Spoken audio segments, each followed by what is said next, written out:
नमस्कार मित्रों, स्वागत है एक बार फिर से आपका हमारे चैनल जेवी डिवोशनल में।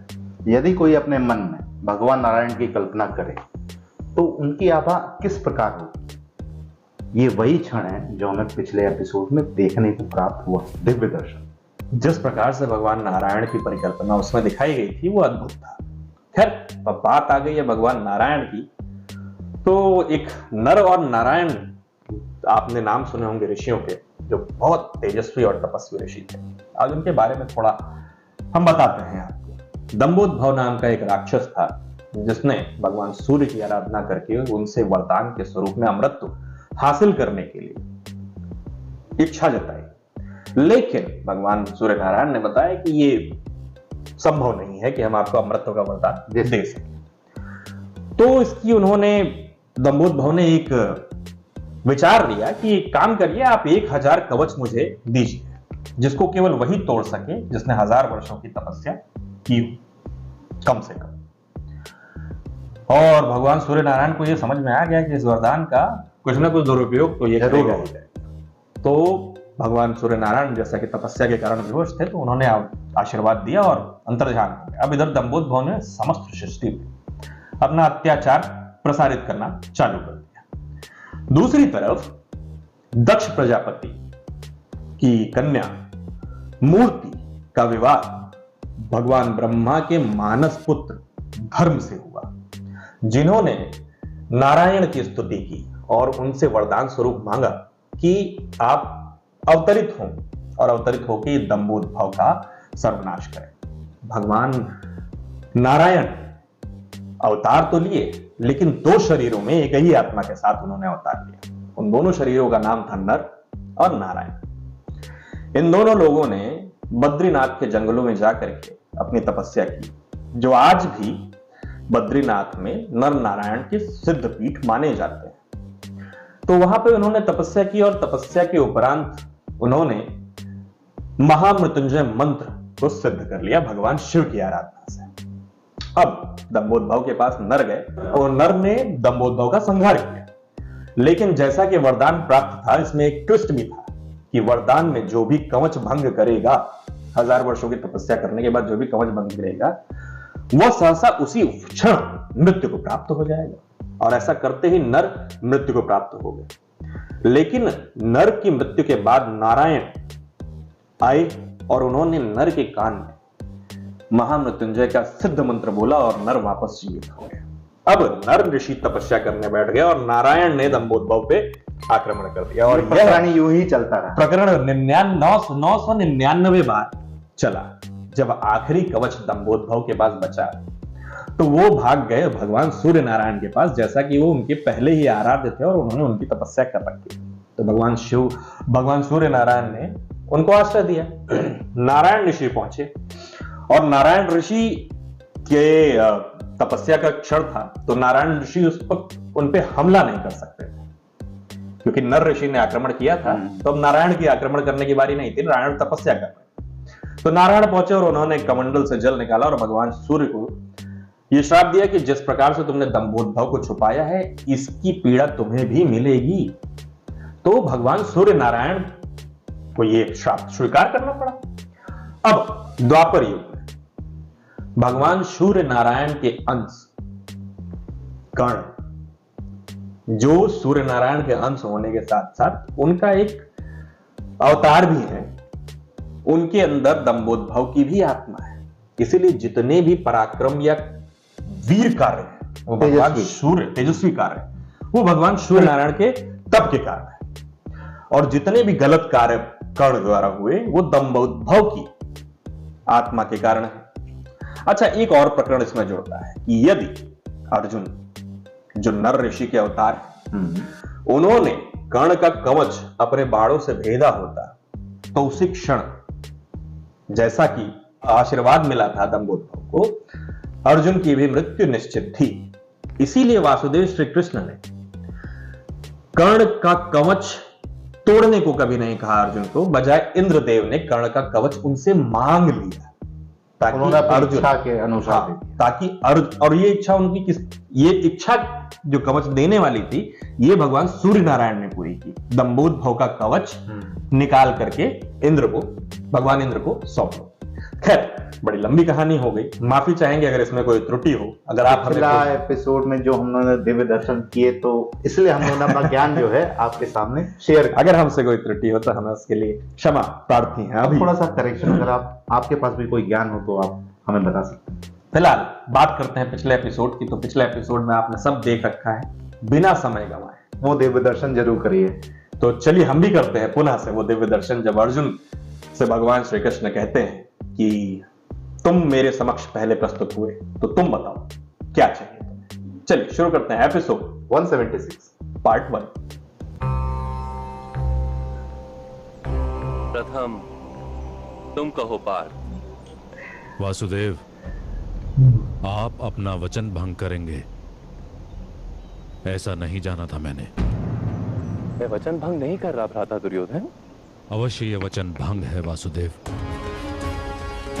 जब मैंने यहां प्रवेश किया था तब आपकी आंखें बंद थीं। और जब पार्थ ने प्रवेश किया तब भी मेरी आंखें बंद थीं। किंतु पार्थ ऐसे स्थान पर बैठा जिससे वो मेरे समक्ष पहले उपस्थित हो सके।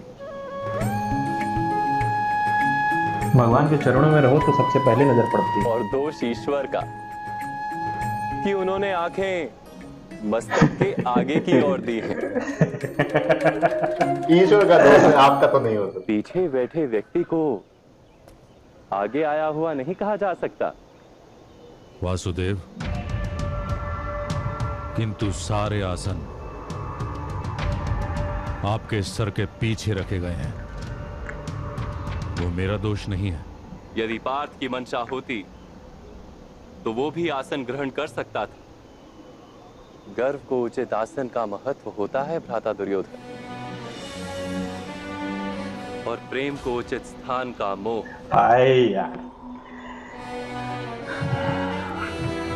मैं वचन भंग नहीं कर रहा। तब तो आपके पास न्याय की आशा रखना ही व्यर्थ है। मैं चला जाता हूं वासुदेव।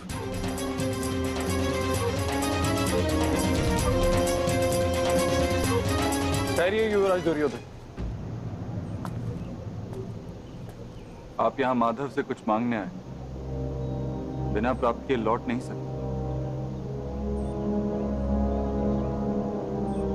इससे माधव पर लांछन लगेगा।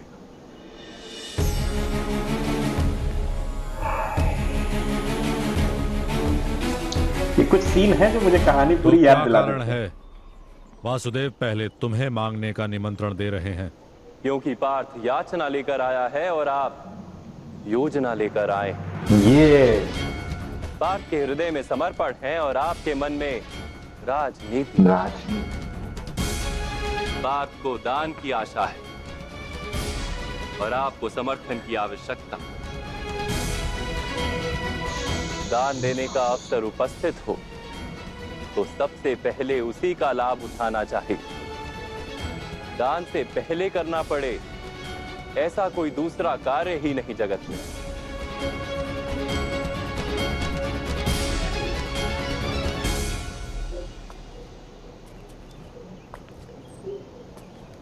ये पक्षपात है वासुदेव। ये तो इल्जाम लगाना सबसे आगे भाई। दादाश्री, क्रोध वैसे तो जो जगत को और छोड़कर पक्षपात। मुझे चुनता है उसके साथ में पक्षपात अवश्य करता हूं। किंतु दाऊ का आदेश है, इसलिए आज मैं पक्षपात नहीं कर सकता।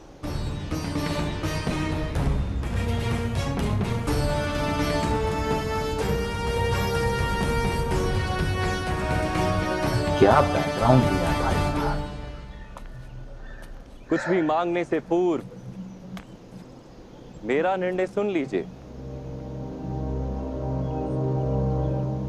इस युद्ध में मैं और मेरी सेना एक पक्ष में युद्ध नहीं करेंगे।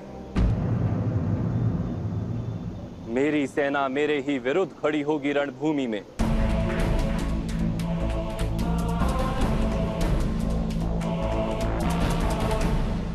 द्वारका की ये नारायणी सेना विश्व की अद्वितीय सेना है।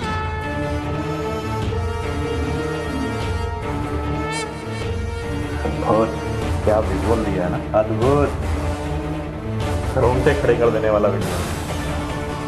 इस एक अक्षौहिणी सेना का प्रत्येक सैनिक एक एक महारथी की भांति युद्ध करता है। विश्व के सारे शस्त्र चला सकता है। इस सेना को पराजित करना लगभग असंभव है। बीज वो दिया वासुदेव भगवान ने, क्या लोभ डाल दिया, लोभ। लोभी को लोभ लेगा, लोभी जो होगा उसको लोभ मिलेगा। किंतु वासुदेव, आपका सामर्थ्य आपकी नारायणी सेना से अधिक है वासुदेव।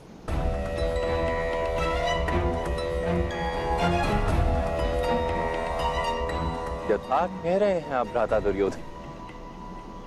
इस संसार में मेरे सुदर्शन चक्र जितना शक्तिमान शस्त्र केवल महादेव का त्रिशूल तथा इंद्र का वज्र है।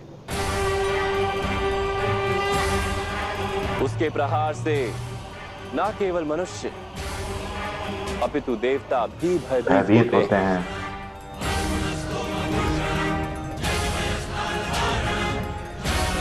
मेरे ज्ञान की शक्ति, मेरे चरित्र का बल और मेरी आत्मा की ऊर्जा है ये शस्त्र। मैं सुदर्शन चक्र का प्रयोग करूंगा तो उसी क्षण विध्वंस हो जाएगा। सत्य असत्य, न्याय अन्याय, सब एक तरफ। निर्बल तथा बलवान, सबका नाश हो जाएगा।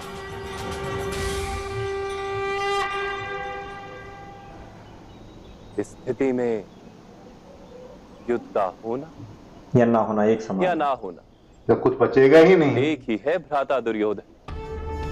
मैं खुद ही सब समाप्त कर दूं, बाकी कदम। इसलिए मैंने ये निर्णय लिया है कि इस युद्ध में मैं शस्त्र नहीं उठाऊंगा। ओहो,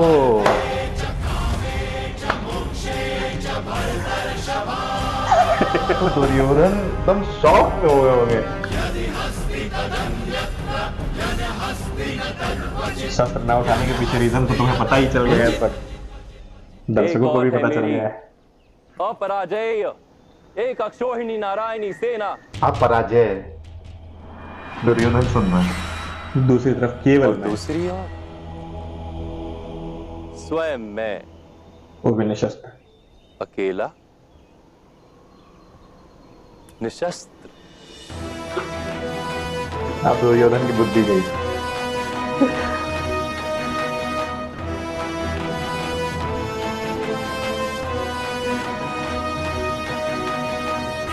इतनी बुद्धि थी क्या इनके पास? अब चुनाव आप दोनों का है।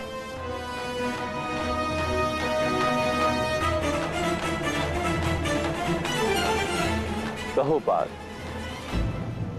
क्या बोलने मांगते ही हैं? जा रहे थे कुछ।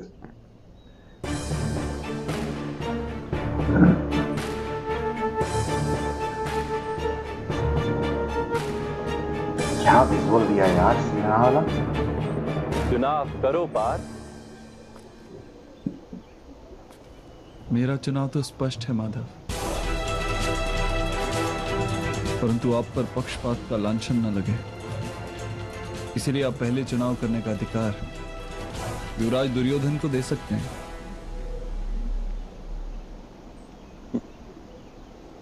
लांछन? बालपन में मैया यशोदा मुझे काला कहती थी। काले को लांछन का क्या भय? श्याम और स्पष्ट दिखाई देता है कि भ्राता दुर्योधन का चुनाव किस और है।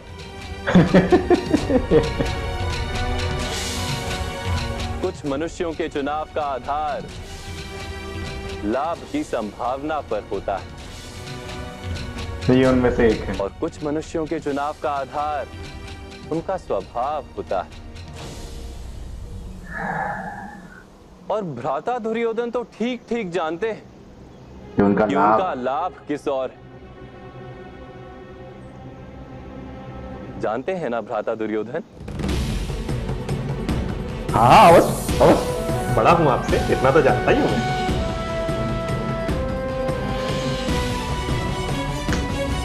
इसलिए दुर्योधन को हमेशा मामा सपनी के भाई आश्रय वो ऐसे ही जरूरी है। अरे बुद्धि दी नहीं। अवश्य जानता हूं,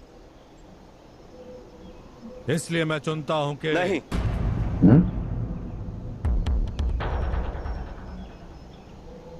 प्रथम चुनाव पार्थ करेगा। ये तुम्हारा अधिकार है पार्थ। अधिकार त्यागने को वीरता नहीं कहते। अधिकार अधिकार तो संपत्ति पर होता है माधव। प्रेम, ज्ञान और सत्य, ये स्वयं मनुष्य पर अधिकार पाते हैं। और आप तो प्रेम, ज्ञान और सत्य तीनों हैं। आप तो स्वयं धर्म हैं। क्या बात मैं आपको चुन नहीं सकता। है। दुर्योधन डर रहा है कहीं सेना ना मार ले।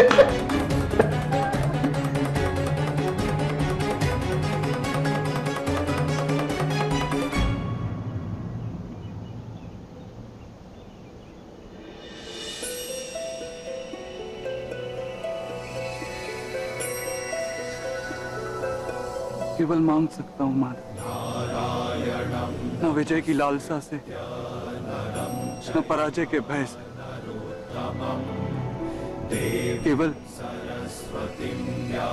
केवल धर्म के लिए मैं आपको मांगता हूं माधव। क्या बात है।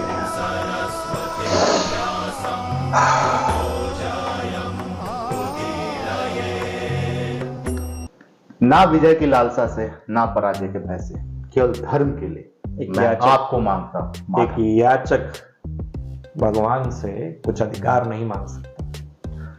भगवान से केवल उसको अनुरोध करना पड़ता है, याचना करनी पड़ती है, जैसा कि याचक का नाम ही है, जो याचना करने वाला।